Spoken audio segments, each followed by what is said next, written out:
Hello student, welcome back to my channel physics with fun. देखिए, आज की video में हम electric flux and Gauss theorem वाले चैप्टर की जो गॉस थ्योरम की एप्लीकेशन है, फर्स्ट एप्लीकेशन मैं आपको प्रूफ करा रहा हूँ। तो हेडिंग डाल देंगे सभी बच्चे, application of Gauss theorem. Application of Gauss theorem. ये एप्लीकेशन बहुत पूछी जाती है एग्जाम में गॉस थ्योरम की। तो पहली एप्लीकेशन में पहली हेडिंग डाल देंगे, जिसको हम आर्टिकल भी कह सकते हैं, आर्टिकल ही है वो। Deduction of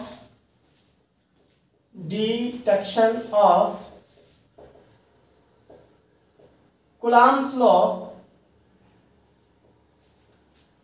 deduction of Coulomb's law from Gauss theorem.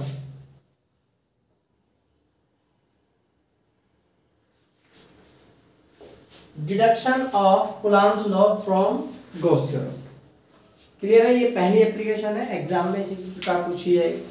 वो कहेगा कि कूलम्ब्स लॉ को प्रूफ करके बताओ, उसकी उत्पत्ति करके बताओ। किससे? गॉस थ्योरम से। क्लियर है?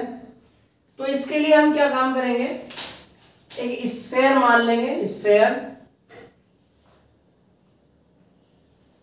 मान लिया, एक स्फेयर है। इसका जो सेंटर है O। क्लियर? और इस स्फेयर का एक छोटा सा भाग इस सेंटर पे जो एंगल क्रिएट कर रहा है वो, उसको बोल देंगे सॉलिड एंगल। यहां पे एक एरिया वेक्टर है जिसका नाम है dA। ठीक, यहां पे एक चार्ज रखा है प्लस का Q, और यहां से यहां तक की जो डिस्टेंस है R है, ये एंगल है d ओमेगा। ये पॉइंट है अपना P, और यहाँ पे एरिया वेक्टर dA वेक्टर ये हो गया, और इलेक्ट्रिक फील्ड इंटेंसिटी भी ये इधर की ओर जाएगी क्योंकि पॉजिटिव चार्ज है, और पॉजिटिव चार्ज से इलेक्ट्रिक फील्ड लाइंस बाहर की ओर निकलती है। क्लियर?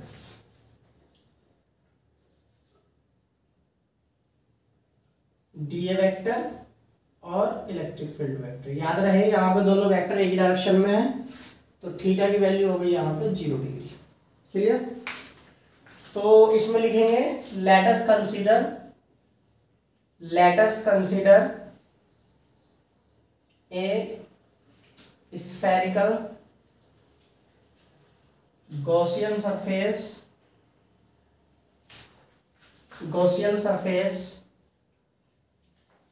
at whose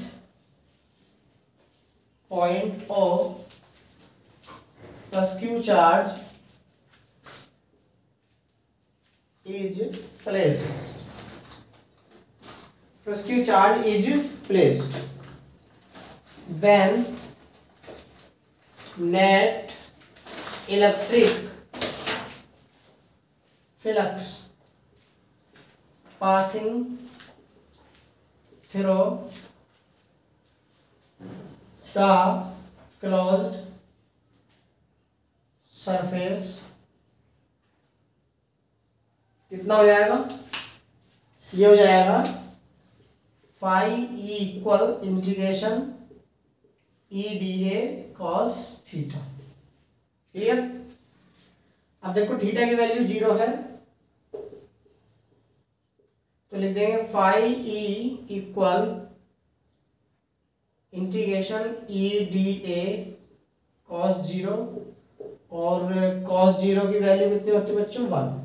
कितनी होती है? 1। अब जरा ध्यान सुनो, फ्रॉम गॉस थ्योरम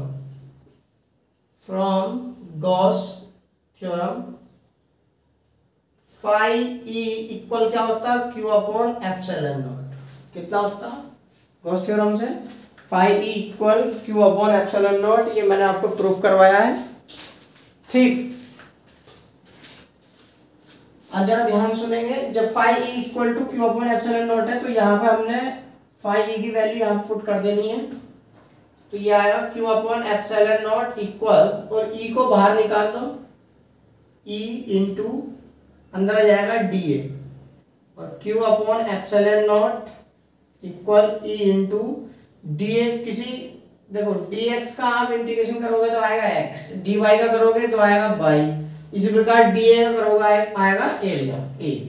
ठीक, अब A is the area of this sphere, तो एरिया कितना हो गया 4 पाई आर स्क्वायर।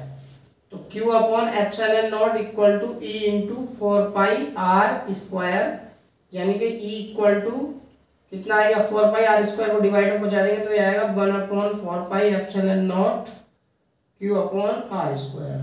तो देखो अगर आपसे यहां तक ये पूछ रहे हैं कि क्या कि गॉस थ्योरम की हेल्प से आप प्रूफ करके दिखाओ किसी पॉइंट चार्ज द्वारा इलेक्ट्रिक फील्ड इंटेंसिटी के फॉर्मूले को, मतलब ये वाला फॉर्मूला हम गॉस थ्योरम से प्रूव कर सकते हैं।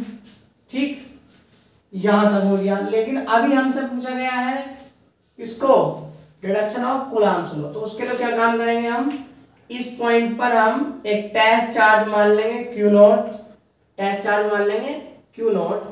तो एक बात बताओ, देखो इसको नोट करने के बाद मैं कर रहा हूं, उसके आगे करेंगे फिर वो।